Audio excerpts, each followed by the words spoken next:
Hello students, आज हम next chapter start करते हैं, चैप्टर नंबर 10, जिसका नाम है सर्कल्स, हिंदी में वृत्त। सबसे पहले वृत्त होता क्या है?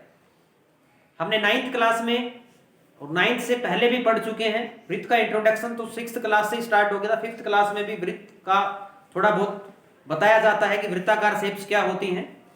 तो वृत्त के बारे में हम 9th क्लास तक पढ़ चुके हैं। एक बार थोड़ा सा उसका रिकैप कर लेते हैं कि वृत्त होता क्या है। सबसे पहले तो वृत्त एक 2D शेप होती है, 2 डायमेंशनल शेप होती है, जिसको हम सरफेस पे बना सकते हैं। रियल लाइफ में हम उसको रियलाइज नहीं कर सकते, उसको फील नहीं कर सकते, ठीक है, केवल बनता है। हमने जो एग्जांपल्स दिए थे सर्कल्स के, जो छोटी क्लासेज में, वो क्या था, जैसे कोई कड़ा बता दिया था, है ना। ये एक्चुअल में जो सर्कल होता है उसकी विड्थ नहीं होती, वो तो इस प्रकार का होता है। जो कड़ा होता था वो इस प्रकार का होता है, ठीक है, इस प्रकार का तो मोटाई होती है, ठीक है। तो सर्कुलर जो शेप होती है, 2D जितनी भी शेप्स होती हैं, वो केवल सरफेस पे हम उनको ड्रा कर सकते हैं, केवल ड्रा कर सकते हैं, उनको बना सकते हैं, ठीक है। तो वापिस आते हैं, सर्कल होता क्या है। सर्कल क्या था, कैसे खींचते थे सर्कल, ध्यान है कि नहीं है? क्या करते थे, प्रकार को खोल के और ऐसे ड्रॉ कर देते थे। प्रकार एक जगह पे फिक्स किया और ऐसे ड्रॉ कर देते थे प्रकार को। यानी एक बिंदु, पहले हमने क्या किया, एक बिंदु फिक्स किया, पहले एक बिंदु को फिक्स कर दिया, फिर क्या किया, एक समान क्या किया था, प्रकार को खोला था, एक समान प्रकार खोल के, और वो सभी बिंदु ले लिए जो इतनी ही दूरी पे थे। समझ में आया कि नहीं आया? तो वृत्त की डेफिनेशन क्या हो जाएगी कि वृत्त उन सभी, एक तल के ऊपर उन सभी बिंदुओं का समूह होता है जो एक निश्चित बिंदु से समान दूरी पे हो। दोबारा से सुनो, वृत्त क्या होता है, एक तल पर उन सभी बिंदुओं का समूह होता है। एक तल, तल का मतलब सरफेस के ऊपर है, समझ में आ गया। तल के ऊपर उन सभी बिंदुओं का समूह होता है जो एक निश्चित बिंदु से समान दूरी पे। निश्चित बिंदु को क्या कहा था हमने, उसका मैथमेटिकल नाम क्या दिया था, बता सकता है कोई बच्चा? केंद्र। समझ में आया? इंग्लिश में क्या कहते हैं, सेंटर ऑफ द सर्कल, ठीक है। तो ये तो क्या हो जाएगा, केंद्र, ठीक है। निश्चित बिंदु से समान दूरी पे हो, समान दूरी क्या कहलाई थी, त्रिज्या। समझ में आ गया, रेडियस ऑफ द सर्कल, ये त्रिज्या थी, इसको आर नाम दिया था, ठीक है। समझ में आया कि नहीं आया? ठीक है भाई। तो क्या कर सकते हैं हम, वृत्त को ड्रा कर सकते हैं, ठीक है। कैसे, प्रकार को एक जगह पे रख के, आपने बहुत बार किया, ठीक है। तो जो समान दूरी थी उसका क्या नाम दिया था, रेडियस, आर, ठीक है। जो ये बिंदु जो हमने फिक्स किया था वो केंद्र है। त्रिज्या का दुगुना जो होता है डायमीटर, व्यास, ठीक है। वृत्त का परिमाप क्या होता है, 2 पाई आर। वृत्त का क्षेत्रफल क्या होता है, पाई आर। ये सभी बातें, क्षेत्रफल और परिमाप, हम नेक्स्ट चैप्टर में भी पढ़ेंगे, 10वीं क्लास में भी आएगा, ये थोड़ा सा आगे पढ़ेंगे। आपने 9th क्लास में एक और आया था, त्रिज्यखंड, वृत्तखंड, सेक्टर, सेगमेंट, ये सभी चीजें पढ़ चुके हो। नेक्स्ट चैप्टर में और पढ़ेंगे। इस चैप्टर में जो मेन बात है वो क्या होगी, हम सीखेंगे एक वृत्त और एक लाइन के बारे में। एक लाइन और सर्कल, सर्कल और लाइन दोनों किस किस तरह से ड्रा की जा सकती है, वो हम इस चैप्टर में पढ़ेंगे। कि यदि एक रेखा दी हुई हो और एक वृत्त दिया हुआ हो तो क्या क्या संभावनाएं हो सकती हैं, एक वृत्त और एक रेखा, ठीक है। तो कोई बच्चा बता सकता है कि अगर एक रेखाखंड खींचूं मैं और एक वृत्त खींचूं तो क्या क्या पॉसिबिलिटी हो सकती है। कि जैसे एक वृत्त खींचा, जैसे एक तो यही वृत्त है, एक वृत्त खींच लिया मैंने, अब एक रेखाखंड खींचूं, हो सकता है कि रेखाखंड इसको काटे ही ना, ठीक है। या और क्या हो सकता है, एक वृत्त खींच लिया मैंने,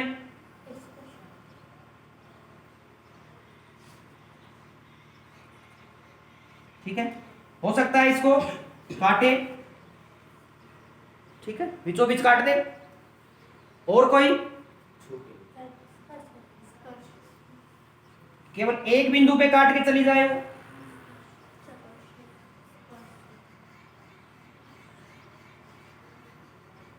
तो यदि मैं एक लाइन की और एक वृत्त की बात करूं तो क्या क्या पॉसिबिलिटी हो सकती है। या तो वो वृत्त को रेखा कहीं भी ना काटे, लाइन कहीं भी इंटरसेक्ट ना करे, ये तो ये हो गया।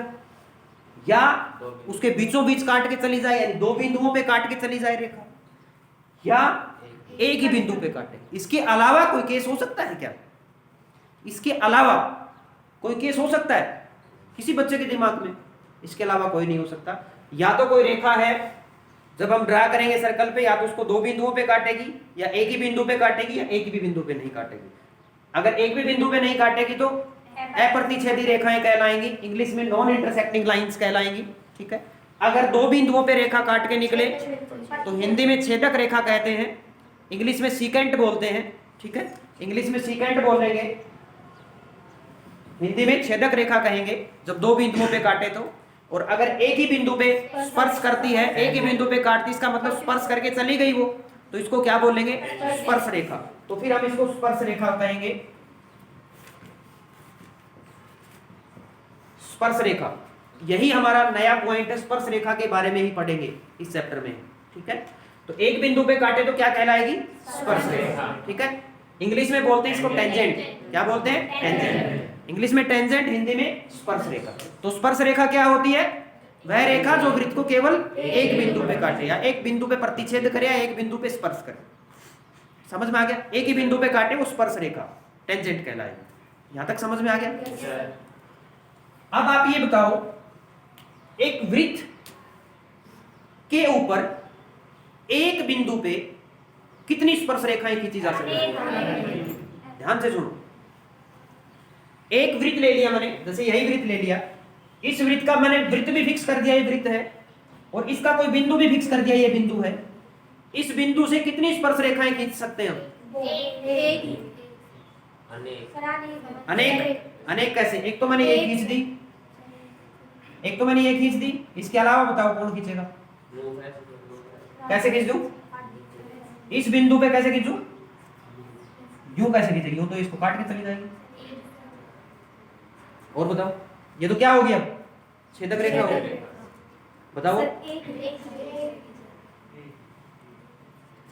अगर कोई सर्कल है उसके ऊपर एक बिंदु हम फिक्स कर देते हैं तो उस बिंदु से कितने टेंजेंट्स ड्रॉ हो सकते हैं? केवल एक। समझ में आ गया? और यदि मैंने वृत्त पे बिंदु फिक्स नहीं किया कि एक वृत्त की कितनी स्पर्श रेखाएं हो सकती हैं, तो अनेक, अपरिमित रूप से अनेक। समझ में आ गया? एक वृत्त के कितनी स्पर्श रेखाएं हो सकती हैं, अगर ये पूछा जाए तो कितनी होगी? अपरिमित रूप से अनेक स्पर्श रेखाएं। समझ में आ गया? एक वृत्त के ऊपर एक बिंदु से कितनी स्पर्श रेखाएं खींची जा सकती है? एक। ये बात समझ में आ गई? अब कोई आपसे पूछे कि अब एक बिंदु या तो वृत्त के ऊपर हो सकता है, हमने एक सर्कल ले लिया, ठीक है भाई, मैं एक बिंदु से स्पर्श रेखा खींचना चाहता हूं। अगर ये स्पर्श रेखा मैं वृत्त के ऊपर बिंदु हो तो कितनी स्पर्श रेखाएं खींच सकते हैं? एक। अगर वृत्त के अंदर कोई पॉइंट हो तो? वृत्त के अंदर किसी बिंदु से कितनी स्पर्श रेखाएं खींच सकते हैं? अनेक। आप कोई भी एक खींच के दिखा दो। अगर मैं एक रेखा खींचूं, कैसे भी खींच देता हूं, इस बिंदु से पास होती कोई भी एक लाइन ड्रॉ कर लो, ये कितने पॉइंट्स पे काटेगी सर्कल को? दो पॉइंट्स पे। क्या वो रहेगी? ये क्या हो जाएगी? सेकेंड हो जाएगी, स्पर्श रेखा नहीं रहेगी। समझ में आ गया? तो वृत्त के अंदर किसी बिंदु से कितनी स्पर्श रेखाएं खींच सकते हैं? जीरो, एक भी नहीं। वृत्त के ऊपर किसी बिंदु से कितनी खींच सकते हैं? एक। एक वृत्त की कितनी स्पर्श रेखाएं हो सकती हैं? अनेक। समझ में आ गया? समझ में आया कि नहीं है? अब मैं पूछूं कि एक वृत्त की मैंने एक स्पर्श रेखा ये खींच तो दी, इसी के समानांतर कितनी स्पर्श रेखाएं हो सकती हैं? दो। समानांतर रेखा, इसके समानांतर यही रेखा हो सकती है। समानांतर आपस में समानांतर कितनी हुई? दो ही रेखाएं आपस में समानांतर हो सकती है। ठीक है, तो समानांतर कहे तो दो खींच सकते हैं, एक बिंदु फिक्स कर दे तो एक स्पर्श रेखा खींच सकते हैं। समझ में आ गया? अगर एक वृत्त की पूछे कितनी स्पर्श रेखाएं हो सकती हैं तो कितनी कहेंगे? अनेक। अपरिमित रूप से अनेक स्पर्श रेखा। समझ में आ गया यहां तक? ठीक है, अब इनके मैथमेटिकल नाम क्या क्या होते हैं बिंदुओं के, देखिए। जैसे कोई भी वृत्त, हमने यही वृत्त खींचा था जैसे, तो वृत्त में जो केंद्र होता है, सेंटर, वो तो आपको पता ही है। जैसे ये तो ओ ले लिया मैंने, स्पर्श रेखा खींचते हैं, दिखाई दे रहा है। जैसे ये बिंदु ले लिया मैंने, इस बिंदु को कहेंगे स्पर्श बिंदु। क्या कहेंगे? स्पर्श बिंदु। समझ में आ गया? ठीक है भाई। इसको ये जो रेखा है हमारी, जो टेंजेंट ड्रॉ किया हमने, इंग्लिश में टेंजेंट कहते हैं, हिंदी में क्या कहते हैं? स्पर्श रेखा। स्पर्श रेखा। समझ आया कि नहीं आया? सभी को समझ आ? हाँ सर केंद्र से स्पर्श रेखा पर डाला गया लंब 90 डिग्री। अभी वो बात करेंगे आगे। ये केंद्र है, ये स्पर्श रेखा है। अब हम बात करते हैं, यदि केंद्र से मैं इस स्पर्श बिंदु को मिलाऊं, केंद्र से यदि मैं स्पर्श बिंदु को मिलाऊं, तो ये दूरी क्या है? त्रिज्या। तो ये आर ही रहेगी। Yes sir. समझ में आ गया? ये जो केंद्र से स्पर्श बिंदु को जो रेखा मिलाते हैं, स्पर्श बिंदु से केंद्र को जो मिलाने वाला रेखाखंड है, वो स्पर्श रेखा के ऊपर लंब होता है। क्या होता है? लंब होता है। समझ आया? कैसे होता है लंब? कोई पूछे तो इस चीज का हम यूज करेंगे। सबसे पहले हमने क्या किया है, हम बात कर रहे हैं वृत्त की, सर्कल की। सर्कल में क्या पढ़ा है? सर्कल में हम पढ़ेंगे एक लाइन और एक वृत्त की क्या क्या पॉसिबिलिटी हो सकती है, कितने बिंदुओं पे वो काट सकते हैं। तो हमने पढ़ा कि कितने बिंदुओं पे काट सकते हैं, तो एक पे भी नहीं काटेंगे, तो उनका क्या नाम दिया? Non intersecting. समझ में आ गया? अप्रतिच्छेदी। जो एक बिंदु पे काटे उसको, एक बिंदु पे काटे उसको टेंजेंट स्पर्श रेखा, और जो दो बिंदुओं पे काटे उसको सीकेंट या छेदक रेखा। समझ में आ गया? अब हम बात करेंगे, आगे बढ़ेंगे, जो स्पर्श रेखा थी उसके बारे में और आगे बढ़ेंगे। अगर स्पर्श रेखा और एक वृत्त हो, तो जहां स्पर्श करती है रेखा वृत्त को, उस बिंदु को क्या कहते हैं? स्पर्श बिंदु। केंद्र से स्पर्श बिंदु को मिलाने वाला रेखाखंड त्रिज्या ही हो जाएगी। इस स्पर्श रेखा और इस त्रिज्या के बीच में क्या संबंध होता है? त्रिज्या भी वो लेनी है जो स्पर्श बिंदु को टच करे, तो ये लंब होती है। इस चीज को मैं प्रूव करता हूं, आपकी बुक में है ये थ्योरम, आ सकती है पेपर में। तो देखिए कैसे करेंगे। देखो भाई, हमने क्या कर लिया,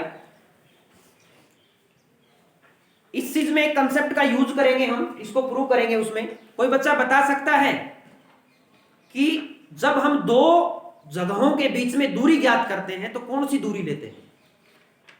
जैसे अगर मैं जहां खड़ा हूं उस दीवार से दूरी ज्ञात करनी हो तो कौन सी दूरी लूंगा? दूरी तो बहुत ज्यादा हो जाएगी, यहां से वहां सामने वाले भी कर लूंगा, उस कोने से भी माप सकता हूं, उधर भी माप सकता हूं। तो जब दो जगहों के बीच में दूरी ज्ञात करते हैं तो कौन सी दूरी लेते हैं? सामने का क्या मतलब? सीधी। सीधी का क्या मतलब? मैथमेटिकल नाम क्या होगा सीधी का? बिल्कुल न्यूनतम। न्यूनतम कौन सी होगी? कौन सी होगी? जैसे अभी मैं खींच देता हूं,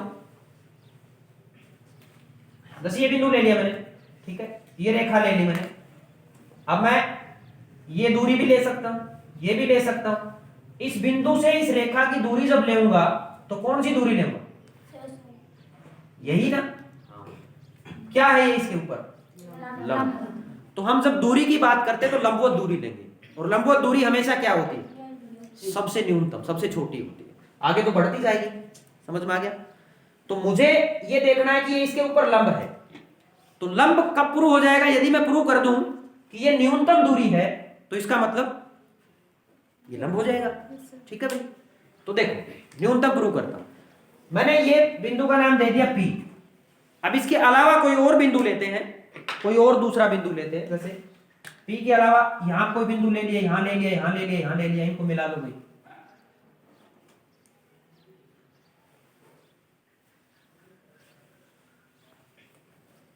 ठीक है, इनको मैंने QRST ये नाम दे दिया। तो आप बताओ OQ और OP में क्या रिलेशन है? कौन बड़ा? OP बड़ा या OQ बड़ा? OQ बड़ा है। उधर जितना तिरछा होता जाएगा बड़ा होता जाएगा। वैसे भी ये बिंदु कहां पे? बाहर है।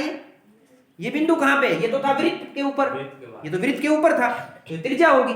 जब वृत्त के ऊपर, वृत्त के बाहर कोई बिंदु होगा तो त्रिज्या से, जैसे ये त्रिज्या थी, वृत्त के बाहर में कोई बिंदु लेता हूं तो सीधी सी बात है ये ज्यादा बड़ा ही होगा। इससे बड़ा ही होगा। वृत्त के बाहर कोई बिंदु होगा वो क्या होगा? त्रिज्या से बड़ा होगा। तो यहाँ पे बड़ा कौन? OQ बड़ा। OQ OP से बड़ा, OR भी OP से बड़ा, ये सारे के सारे क्या है? OP से बड़े। समझ में आया कि नहीं है? तो ये क्या होगी?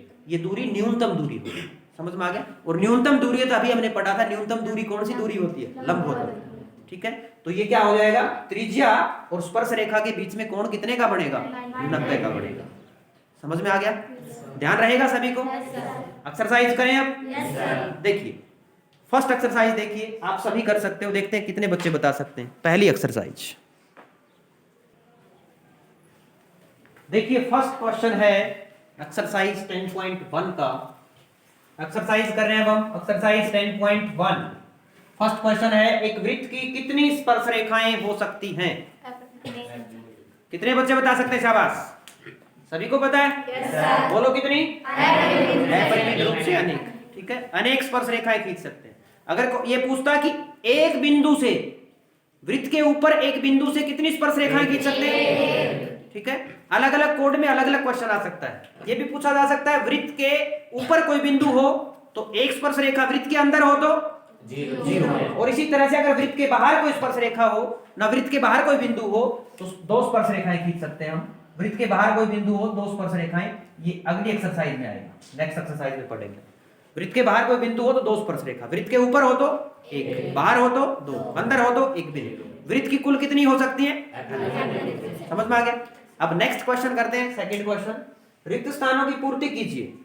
फर्स्ट है, ध्यान से पढ़ना है, किसी वृत्त की स्पर्श रेखा उसे बिंदुओं पर प्रतिच्छेद करती है। इसका मतलब हमें ये बताना है कि कितने बिंदुओं पर प्रतिच्छेद करती है। तो बताओ भाई, स्पर्श रेखा कितने बिंदुओं पर प्रतिच्छेद करती है? समझ में आ गया? नेक्स्ट, वृत्त को दो बिंदुओं पर प्रतिच्छेद करने वाली रेखा को क्या कहते हैं? छेदक रेखा। समझ में आ गया? तो यहां तो क्या लिख दूंगा मैं? इसमें क्या आ जाएगा? छेदक रेखा। ठीक है, नेक्स्ट, एक वृत्त की खाली स्थान समानांतर स्पर्श रेखाएं हो सकती है कितनी? समझ में आ गया? दो। अगला, वृत्त और स्पर्श रेखा के उभयनिष्ठ बिंदु को स्पर्श बिंदु कहते हैं। ठीक है, उभयनिष्ठ का मतलब कॉमन बिंदु। स्पर्श रेखा और दूसरी कोण और वृत्त यानी वो बिंदु देखना जो स्पर्श रेखा पे भी हो और वृत्त पे भी हो। यानी इसको ऐसे भी पूछा जा सकता है कि त्रिज्या और स्पर्श रेखा के उभयनिष्ठ बिंदु। ठीक है, समझ में आया कि नहीं आया? क्या बोलते हैं इसको? स्पर्श बिंदु। ठीक है, नेक्स्ट देखिए क्वेश्चन नंबर 3। थर्ड क्वेश्चन देखो। थर्ड क्वेश्चन में है कि एक वृत्त दे दिया जिसकी त्रिज्या 5 सेंटीमीटर है। त्रिज्या 5 सेंटीमीटर वाले वृत्त की बात कर रहे हैं। इसका मतलब आपको जो चाहिए वो लिख लेते हैं कि आर कितना दे दिया? 5 सेंटीमीटर। क्या कहा है कि वृत्त के बिंदु P पर, अब आपको यहां से बिंदु पहचानने, पॉइंट्स देखने हैं कि कौन सा पॉइंट कहां होगा। ये मेन बात है। अगर पॉइंट्स ही गलत कर दिए तो डायग्राम गलत बनेगा, फिर आप गलत, क्वेश्चन ही गलत हो जाएगा। ठीक है, तो ध्यान से पढ़ना। वृत्त के बिंदु P, तो P बिंदु कहां है? वृत्त के ऊपर। ठीक है, तो ले डायग्राम बढ़ा, डायग्राम बढ़ा लेते हैं। एक सर्कल खींच लिया। ठीक है भाई, आप प्रकार से खींचोगे बिल्कुल सही आएगा। इसका केंद्र दे दिया और वृत्त के ऊपर कोई बिंदु P है, मैं यहीं पे इसको P मान लूं। ठीक है भाई, आगे क्या कहा है? बिंदु P पर स्पर्श रेखा। अब यहां पे क्या खींचनी है मुझे? स्पर्श रेखा खींच दी, ये स्पर्श रेखा होगी। केंद्र O केंद्र है। ठीक है, O क्यों बराबर 12 सेंटीमीटर, यानी अब तीसरा पॉइंट क्या बढ़ गया? क्यों। तो O क्यों क्या दे दिया? केंद्र O से जाने वाली एक रेखा बिंदु Q पर इस प्रकार मिलती है। O से जाने वाली रेखा बिंदु Q पर इस प्रकार मिलती है कि OQ बराबर 12 सेंटीमीटर, यानी ये इधर मिलती है इसके ऊपर। ठीक है भाई, ये 12 सेंटीमीटर, यानी ये तो PQ थी, PQ क्या थी? एक स्पर्श रेखा, और O से Q को मिला दिया तो ये क्या हो गया? दूरी दे दी कि 12 सेंटीमीटर है। अब हम क्या जानते हैं? ये बिंदु है, इसको O से मिला देते हैं तो क्या बन जाएगा? ये त्रिज्या होगी कि नहीं होगी? ये त्रिज्या होगी, और त्रिज्या कितनी दे रखी है? 5 सेंटीमीटर। तो ये 5 सेंटीमीटर गिवन है। और क्या क्या जानते हैं हम? लंब होता है जो त्रिज्या और स्पर्श रेखा के बीच में कोण, यानी त्रिज्या स्पर्श रेखा पे क्या होती है? लंब होती है। तो ये कितने का कोण बन जाएगा? 90 डिग्री। समझ में आया कि नहीं आया? अब यदि एक समकोण त्रिभुज की दो भुजाएं दे रखी हो, तीसरी फाइंड आउट करनी होती तो पाइथागोरस थ्योरम यूज करते हैं। करें पाइथागोरस, तो लिख लोगे आप पाइथागोरस थ्योरम से क्या आ जाएगा? कर्ण का वर्ग बराबर आधार का वर्ग जमा लंब का वर्ग। पाइथागोरस प्रमेय से क्या आ जाएगा? कर्ण का वर्ग बराबर आधार का वर्ग जमा लंब का वर्ग। लिख लेना समकोण त्रिभुज, नाम लिख लेना समकोण त्रिभुज QPO में, ठीक है, पाइथागोरस प्रमेय से। आगे देखिए कर्ण कितना है? 12 का वर्ग बराबर कर्ण 90 के सामने वाली भुजा होती है बराबर आधार, आधार इसको मान ले, मैं इसको x मान लेता हूं, x स्क्वायर प्लस लंब कितना है? 5 का। दिस इंप्लाइज 12 का स्क्वायर कितना होता है? शाबाश, x स्क्वायर प्लस 25। हमें तो x की वैल्यू निकालनी है, तो 25 को इधर ले आओ, किस में हो जाएगा? कितना बच गया भैया? 119। यानी अब x स्क्वायर कितना आया? x स्क्वायर बराबर 119 आया। वर्ग दूसरी साइड जाता है, किस में बदल जाता है? वर्गमूल में। हमारे से क्या पूछा था? pq पूछा था, pq कितना आ जाएगा? वर्गमूल 119 सेंटीमीटर।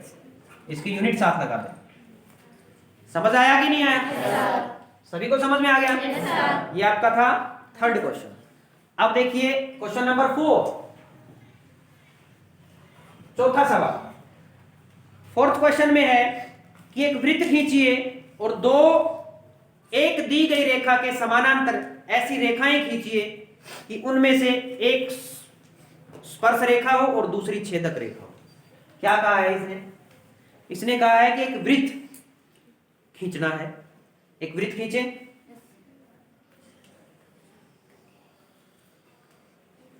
खींच दिया भाई? ठीक है, दिखाई दे रहा है कि नहीं? इधर कर ले, इसको साफ कर दे।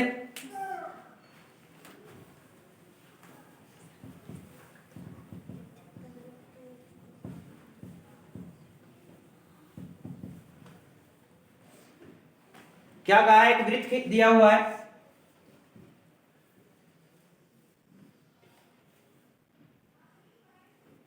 ठीक है भाई, एक वृत्त है और एक दी हुई रेखा है। रेखा मैंने ये खींची, आप कैसे भी खींच सकते हो, आप ऐसे भी ले सकते हो, बता दूंगा मैं और करेंगे तब। अब इसके समानांतर हमें दो लाइनें खींचनी है। ये इस रेखा का नाम दे देता हूं मैं कोई भी L, और ये वृत्त दिया हुआ है।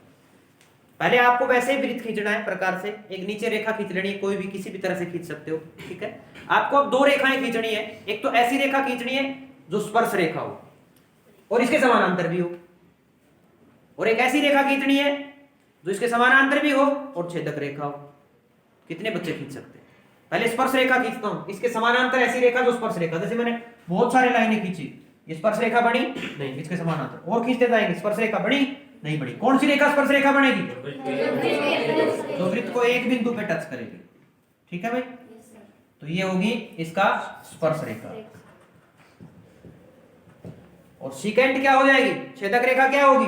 जो दो बिंदुओं पे काटे, ऐसे हो जाएगी छेदक रेखा हो जाएगी। एक रफ डायग्राम बनवाना चाहता था, ये आपको समझ कितनी है ये पूछना, देखना चाह रहा है कितनी समझ है। समझ में आ गया? अब अगर मैं रेखा यूं खींच लूं, ये ठीक है, दूसरे पेन से खींच लेता हूं, आपको समझ आ जाएगा। अगर ये रेखा ले लूं तो इसके समानांतर एक स्पर्श रेखा खींचनी है मुझे, तो कौन सी खींचूं? कैसे खींचूंगा? इसके टच करते हुए, ठीक है भाई, एक बिंदु पे टच कर जाएगी। और एक दूसरी रेखा मुझे छेदक खींचनी है, तो कैसे खींच जाएगी? बिल्कुल बीचों बीच खींच दूंगा, तो क्या हो जाएगी? छेदक। समझ में आया कि नहीं? खींच दोगे? ये थे आपकी एक्सरसाइज नंबर 10.1। अब इससे थोड़ा सा आगे चलते हैं हम, एक्सरसाइज 10.2। ये बिल्कुल छोटी सी एक्सरसाइज है, मैं उसके एक थ्योरम करा देता हूं, उस थ्योरम के बाद इसके क्वेश्चंस नेक्स्ट लेक्चर में पढ़ेंगे। देखिए थ्योरम क्या है। थ्योरम है, अभी जैसे हमने बताया था कि अगर किसी बाह्य बिंदु से, जैसे वृत्त के ऊपर कोई बिंदु हो तो कितनी स्पर्श रेखाएं खींची जा सकती है? वृत्त के अंदर हो तो 0, और वृत्त के बाहर हो तो 2। ठीक है। तो हमने उसका प्रूफ तो देखो दो थ्योरम्स हैं, एक तो हमने फर्स्ट एक्सरसाइज में जो थ्योरम आई थी क्या कि 90 डिग्री का कोण बनता है किस किस के बीच में, त्रिज्या और स्पर्शरेखा, समझ में आ गया, वो हो गए थे। अब दूसरी थ्योरम है लास्ट अब की साल में 2020 में भी ये क्वेश्चन आया है हर कोड में, जो अभी मैं करवाने जा रहा हूं, बहुत इंपॉर्टेंट है। क्या है, हमने ये तो जानते हैं कि बाह्य बिंदु से कितनी स्पर्श रेखाएं खींच सकते हैं हम, दो। अब उनमें रिलेशन क्या होता है, दोनों में बराबर। दोनों स्पर्श रेखाएं बराबर होती हैं। तो जो थ्योरम है वो क्या है, वृत्त के बाह्य बिंदु से खींची गई स्पर्श रेखाओं की लंबाइयां बराबर होती हैं। समझ में आ गया।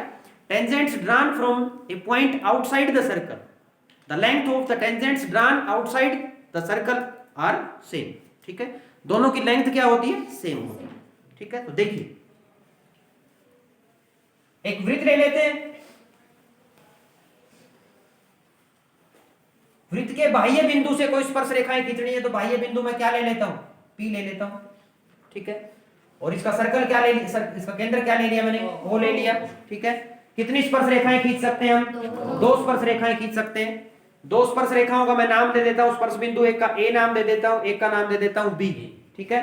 तो देखिए इस बिंदु से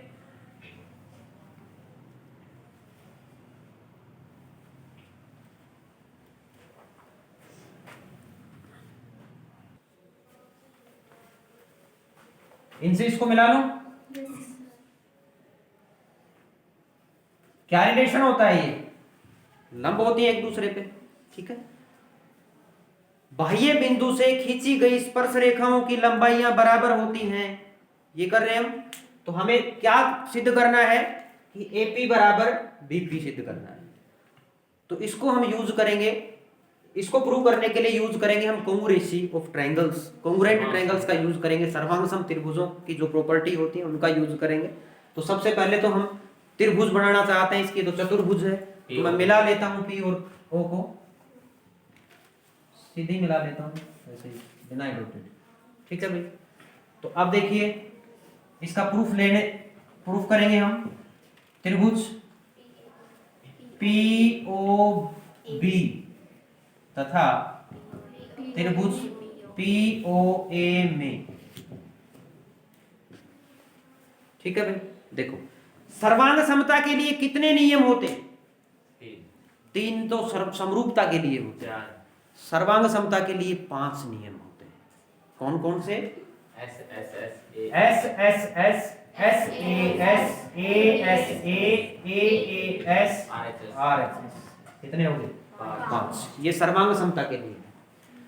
और समरूपता के लिए कितने होते हैं, 3। कौन कौन सा, और A, ये समरूपता के लिए और ये सर्वांग समता के लिए, ठीक है। S S S इसमें भी है, ट्रिपल S इसमें भी है, कोई बच्चा बता सकता है दोनों में अंतर। S का मतलब साइड, A का मतलब एंगल, साइड यानी भुजा, यहाँ पे भी तीनों भुजाओं के ऊपर लग रही है, यहाँ पे भी तीनों भुजाओं की प्रॉपर्टी लग रही है। फर्क क्या है, उसमें रेशियो रहना है। शाबाश, इसमें तो क्या है, अनुपात होना चाहिए भुजाओं का बराबर, और इसमें भुजाएं ही बराबर होनी चाहिए। उसमें तो रेशियो बराबर होना चाहिए, इसमें भुजाएं बराबर होनी चाहिए, ठीक है। तो हम बात करेंगे किसकी, सर्वांग समता की। तो क्या तीनों भुजाएं हम बराबर सिद्ध कर सकते हैं, हमें भुजाएं तो बराबर सिद्ध करानी है। तो 3 भुजाएं कहां से प्रूव हो जाएंगी, बराबर नहीं हो सकती। तो और क्या कर सकते हैं, SAS कर सकते हैं। SAS में देखो क्या आएगा, SAS में 2 भुजाएं और उनके बीच का कोण, तो 2 भुजाएं बराबर कौन सी प्रूव होंगी, बताओ। पहले एक भुजा बताओ, एक त्रिभुज ये ले रहे हैं हम, देखो एक त्रिभुज ये ले रहे हैं, ये वाली त्रिभुज और दूसरी ये त्रिभुज, इन दोनों त्रिभुजों में कैसे करोगे आप, एक त्रिज्या बराबर, एक तो त्रिज्या के बराबर, एक कट लगा दिया, इसका मतलब ये भुजा इसके बराबर, PO कॉमन होगी, दूसरी भुजा OP कॉमन है, दोनों में यही है, एंगल, ठीक है भाई। PB PB क्या, PB और ये बराबर, ये PA और PB बराबर है, ये तो हमें सीधी तो करना है, यहां तक तो पहुंचना है, स्पर्श रेखा है यहां तक तो पहुंचना है। तो तीसरी भुजा के बारे में तो हम कह नहीं सकते, 2 भुजाएं बराबर होगी। यदि मैं ऐसे S प्रॉपर्टी लगाना चाहूंगा तो मुझे कौन सा कोण बराबर करना पड़ेगा, बीच का, ये बीच का, ये कोण। इस कोण के बारे में क्या आपको पता है, पी और ओ को जो जोड़ है वो 180 180 हाँ, फिर उससे क्या होगा, इनका और इनका 180 जोड़, इन तीनों का जोड़ 180 होगा, ठीक है। ओ का और पी का जोड़ 180 होगा, लेकिन पूरा पूरा कोण तो हम कर ही नहीं रहे, हमें तो ये चाहिए बीच बीच का। तो इस कोण के बारे में कुछ नहीं कह सकते हम। कौन से कोण के बारे में कह सकते हैं? कोण 1 बराबर कोण 2 कह सकते हैं कि नहीं? तो सबसे पहले मैं लिख देता हूं कोण 1 बराबर कोण 2 बराबर 90 डिग्री। और 90 का कोण हो तो कौन सी प्रॉपर्टी लगती है? RHS। आर का मतलब राइट एंगल। एक कोण राइट एंगल होना चाहिए दोनों में, है। दूसरा हाइपोटेन्यूज बराबर होनी चाहिए। हाइपोटेन्यूज का मतलब कर्ण। तो इस त्रिभुज का कर्ण कौन सा है? इस त्रिभुज का, ध्यान से PBO, इस त्रिभुज का कर्ण कौन सा है? PB कौन बोला था? PB थोड़ी होता है, कौन सा होता है? क्योंकि जो 90 दो भुजाएं 90 का कोण बनाती है, वो एक आधार होता है, दूसरा लंब होता है। तो 90 का कोण बनाने वाले दोनों भुजाएं 90 के सामने वाली भुजा होती है, वो कर्ण होती है। इसका कर्ण कोण OQ, इसका कर्ण कोण सॉरी PO, इसका कर्ण कोण दोनों। समझ में आया? तो मैं लिख दूंगा यहाँ पे OP बराबर OP। क्यों? कॉमन है, हिंदी में उभयनिष्ठ लिख सकते हो, ठीक है। नेक्स्ट, इसका मतलब साइड, कोई भी एक साइड, वो साइड कौन सी है? OA बराबर BO या OB। क्यों? त्रिज्या लिख दो ब्रैकेट में बस। तो RHS प्रॉपर्टी लगी कि नहीं लगी? लगी ना? तो लगी तो अब लिखो त्रिभुज, दिस इंप्लाइज ट्रायंगल PB, बीच में ये 90 का ले लेते हैं, PBO। वैसे POB लिखोगे तो गलत नहीं होगा, कॉन्ग्रुएंट है किसके? PAO की। कौन सी प्रॉपर्टी से? RHS। समझ में आ गया? RHS से समझ में आया कि नहीं आया? जैसे ही दोनों त्रिभुजें सर्वांगसम होगी, सर्वांगसम का निशान होता है, सिमिलर का केवल नीचे से बराबर हटा देंगे तो सिमिलर का निशान हो जाएगा, समरूपता का। दो त्रिभुजें अगर सर्वांगसम होती हैं तो सर्वांगसम त्रिभुजों के संगत भाग क्या होते हैं? इक्वल। तो इसका मतलब दिस इंप्लाइज PA बराबर PB। कहां से आया है? CPCT का मतलब corresponding parts of the congruent triangles. Corresponding parts of the congruent triangles. देखिए क्वेश्चन आया था 4 मार्क्स में, 4 ही लाइनें, 4 मार्क्स। कितनी देर लगती? 2 मिनट का काम है। समझ में आया कि नहीं? सर्वांगसम सिद्ध करनी है। बच्चे अक्सर गलती कर जाते हैं कि PB बराबर PA कराते हैं, वो तो हमें प्रूव करना है, ट्रिपल S प्रॉपर्टी लगा देते हैं। RHS प्रॉपर्टी से ये प्रूव हो जाएगा। समझ में आया कि नहीं आया? आगे हम क्वेश्चंस में डायरेक्ट यूज करेंगे कि बाह्य बिंदु से खींची गई स्पर्श रेखाओं की लंबाइयां क्या होती हैं? बराबर होती हैं। समझ में आया? तो कल आपको क्या करना है, इसके कंसेप्ट पढ़े हमने, स्पर्श रेखा क्या होती है, छेदक रेखा क्या होती है, ठीक है। 10.1 एक्सरसाइज एंड दिस थ्योरम, ठीक है। ठीक है भी, इससे आगे बाद में करते हैं नेक्स्ट लेक्चर में। Thank you.